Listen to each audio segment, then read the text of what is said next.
Magandang umaga. For today's vlog nga po ay babahagi ko yung mga kaganapan kahapon. Hinatid ko rin pala ang aking kinakasama sa kanyang trabaho dahil maaga pa lang ay umulan na dito sa amin sa Bulacan. Wala nga po tayong gaanong ganap ngayon dahil hindi po sumikat si Aring Araw. Kaya pagtiyagaan nyo na lang po muna ang video ko ngayong araw. Maaga nga po ako nagising dyan dahil mag-aasikaso po ako ng babaunin ng aking kinakasama pagpasok sa kanyang trabaho. At pagbangon po natin ay bumuod po agad yung ulan. Nitong umaga, hindi naman po gaanong kalakasan. Pero dito po sa amin sa Bulacan, kahit konting ulan lang ay binabaha na kaagad. Pero dito po sa amin, hindi naman po kami inaabot ng baha. Kadalasan po sa mga kalsada, lalo na po sa mga sa mababang lugar. Sa mga nakapanood po ng ating day 2 video, ito nga po pala ang aking hinarvest na gulay nung nakaraan. Lulutuin ko po ito ngayon dahil ito po ay kanyang babaunin. Gagataan ko po ito. At dahil maaga pa, sarado pang palengke dito sa amin, kaya powder na lang muna ginamit ko. Magigisa muna ako dyan ng bawang at sibuyas. Nakalimutan ko pala lagyan ng luya. Dahil sasawagan ko pala siya ng pritong tilapia na binili ko nung nakaraang gabi sa palengke. Nung bumula na, hinalo ko na nga yung mga gulay. Rin ng konting paminta. At hinalo ko na yung dalawang tilapia. Hindi ko na nga nilahat dahil madali lang masira ang pagkaing luto sa gata. Hindi ko na yan nilagyan ng lasa dahil may pampalasa na ang gata powder. At ayan, luto na po. At ilalagay ko na po ito sa kanyang baunan kasama ng kanyang merienda. At syempre, hindi mawawala yung kape. Sa mga coffee lover dyan, aminin, kulang ang araw pag walang kape. Lalo ngayon, mas masarap humigop ng kape dahil tag-ulan. At yan na po, ihatid ko na po siya sa kanyang trabaho. Sa mga nagtatanong po kung bakit kailangang hatid ko pa po siya at hindi na lang siya yung magdadala ng motor. Nagamit ko po kasi yung motor dahil pag lumalabas po ako at bumibili, para mapabilis din po dahil wala pong kasama si nanay sa bahay. Pag maganda naman po kasi yung panahon,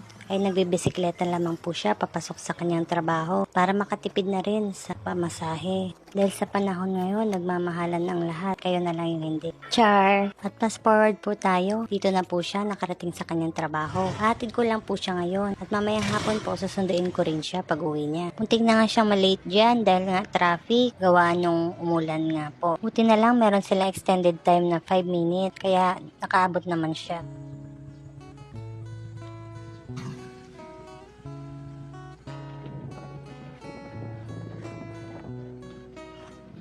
At nakarating na nga ako sa bahay. Kung hindi lang sana umulan ngayong araw, ay balak ko sana mag-jogging. Dahil akala ko magiging maliwalas ang panahon katulad ng isang araw. Ngayon sana, kaso tanghali na. At mataas na rin yung araw. Tapos basa pa yung kalsada. Kaya nagliligpit-ligpit muna ako dyan sa bahay. At para malibang na rin ako. Para mamaya, sisimulan ko na ang pag-ehersisyo. Pasensya na po pala dahil hindi po ako kahapon nakapag-upload ng aking bagong video. Nagkaroon lang po kasi ng konting problema sa aking pag-e-edit. Hindi rin po pala talaga madaling mag-edit. Kailangan mo lang talagang tiyagain.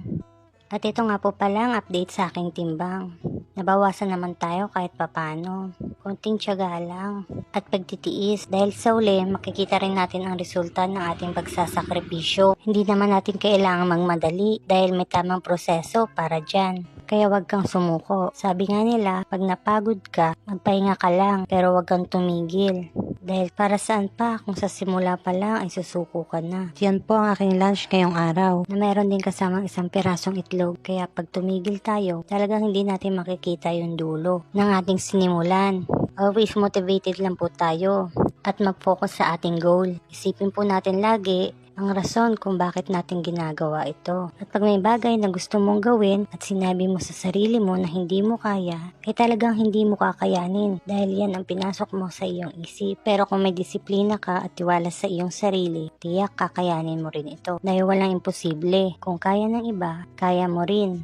Maraming salamat nga po pala sa lahat po na nang support at nag-share po ng video ko nung nakaraan. Shoutout nga po pala sa aking mga dating katrabaho at sa aking dalawang besi. Yan lang po for today's video. Kita-kits na lang po tayo sa susunod. Thank you for watching!